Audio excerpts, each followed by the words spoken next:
Hey everybody, I'm Becki Adams. Thank you for stopping by the Scrapbook and Cards Today YouTube channel, and happy International Scrapbook Day 2022. So I'm excited to share this process video with you today using the Let's Get Crafty collection from Simple Stories. And here in just a minute I will tell you a little bit about my challenge, but first I wanted to tell you what's going on with this project. So this project has a lot of cardstock layers on the background, and then I am working with three 3x4 photos that I am adhering to a piece of white cardstock. And I do this for a couple of reasons. One, I really like having a white border around my photos. I think it makes them stand out along the background of the page. And I also like having just one thing to move around my layout and find placement for versus three little pieces, if that makes sense. So I have this piece of pink cardstock from Simple Stories. It's a color vibe cardstock. This is the Flamingo. And I adhered a piece of pattern paper that I fussy cut this beautiful floral border from. So I adhered the floral border to the pink cardstock, and I'm just trimming off the excess threads. It's really hard to see here on the video, but I did stitch around that piece of pink cardstock with my sewing machine and white thread. And then I'm adhering that piece of cardstock, the Flamingo cardstock, to a piece of black cardstock that is also Simple Stories color vibe. And then the very back layer is also a layer of cardstock from Simple Stories. I believe it's the pool colored cardstock, but it's a really fun teal color. On Simple Stories cardstock, they have just it's just cardstock. There's no pattern on one side. And then on the back side, there's a really faint polka dot pattern. And I love their cardstock for those reasons, because you can use either side. If you want a little bit of pattern, you've got pattern. If you need something solid, you've got that too. It's also a really heavyweight, great textured cardstock. So I cut out the center of my background, and I did that because I wanted to use that cardstock on the rest of the layout.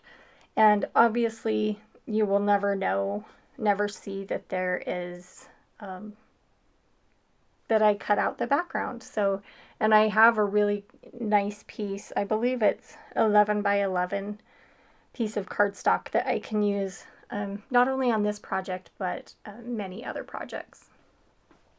So now that I have my background together, I wanted to add a little bit more pattern paper.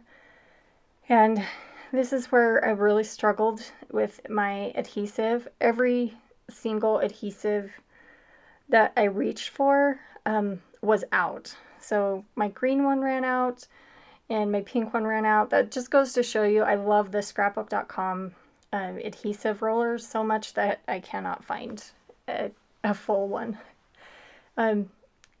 So once I found a tape runner that works, I'm just trimming off the threads on this orange plaid pattern paper.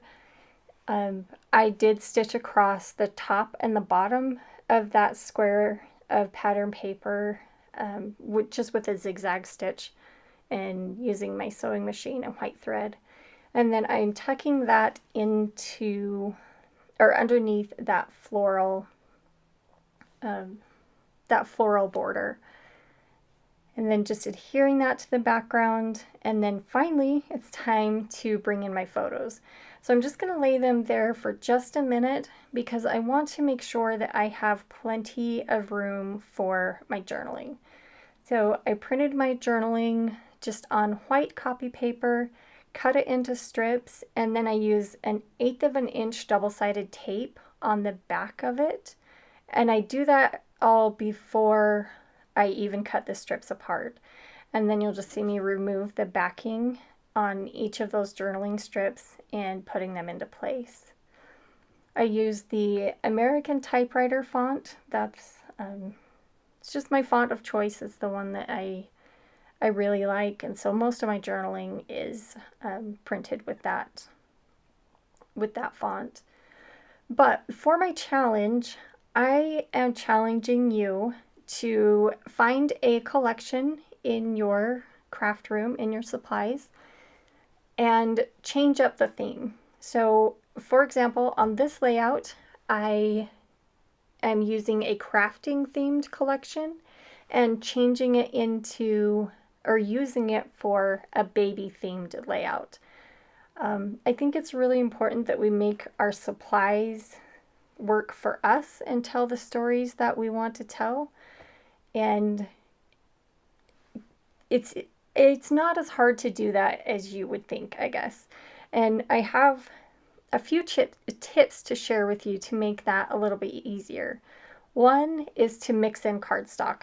Obviously on this layout, I have mixed in 3 different cardstocks and a little bit of pattern paper to make it work with my theme a little bit easier. Also use the B-sided pattern, so the pattern on the back side that is usually not as busy and has a smaller tone-on-tone pattern. The other thing is to make your title a little more generic. So like this one, I think the foam stickers, the title was supposed to be Love It. And that works better for a crafting theme than it did for this project. So I just left the word it off of there, and the title will just be love. So sometimes making your title more generic makes things easier to switch up the theme. And then last but not least, choose more basic embellishments. Most collections have very basic embellishments that you can pull from and easily switch up the theme. So like here I'm using a die cut tag. It does say DIY on it, but I'll fix that here in just a little bit and you'll never see it. And then that fun calendar die cut is just a really basic, you can use it pretty much for anything. And those are the layers of embellishments that I'll use there along the top. And then of course the big floral border, you could also call that a big embellishment as well, even though it technically was a pattern paper. But so I'm just going to take these embellishments. Also another basic embellishment is that scalloped sticker, and I just turned that upside down and tucked it down in a little bit so you couldn't see that it was technically a ruler, and works perfectly, gives a really fun scallop border for a little baby themed collection. And then florals are another embellishment that are basic enough that you can use them on many different themes. So I picked out a lot of florals from this collection to use on this layout as well.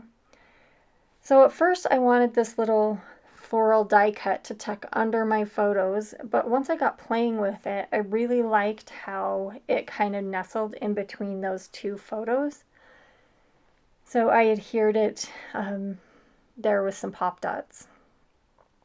And of course, another very basic embellishment that you can use on any theme is enamel dots.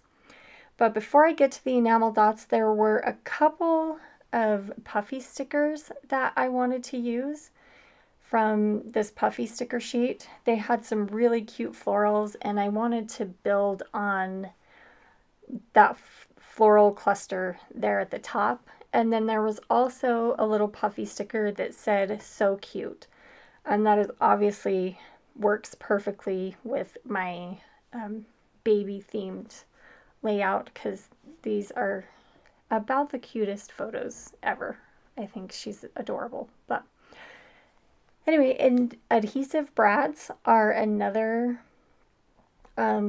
great embellishment that are usually pretty generic, and I like to use them just to finish off, kind of give some texture and dimension to the hole in tags.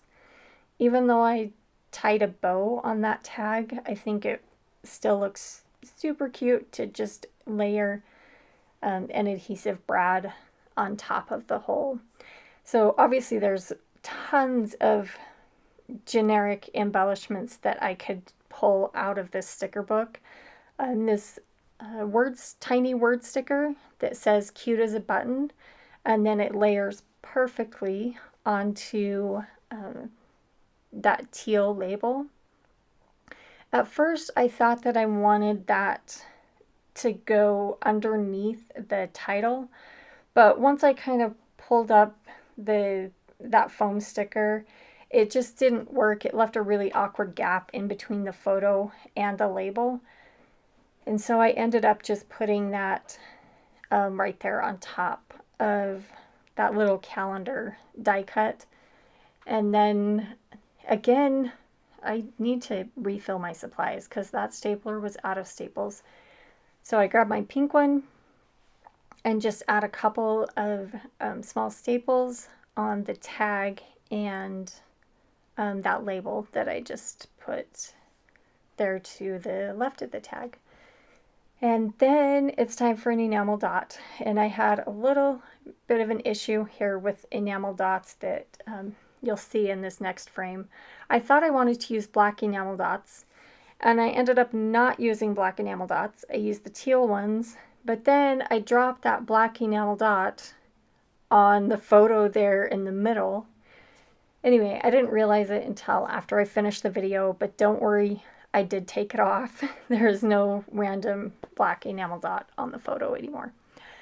But back to that pool, that teal colored cardstock, I used my photo corner punch from We Are Memory Keepers and just punched out a couple of photo corners, and then I'm just adhering them to the upper right and left corner of the photos. I did just adhere it to the back of the photo, so there's no glue actually on the photo. And just as I thought I was all done with this layout, I remembered that I did want to pop up that floral border, or I guess parts of that floral border. So I just took some adhesive squares and put them on the back of some of the floral elements that are kind of at the top of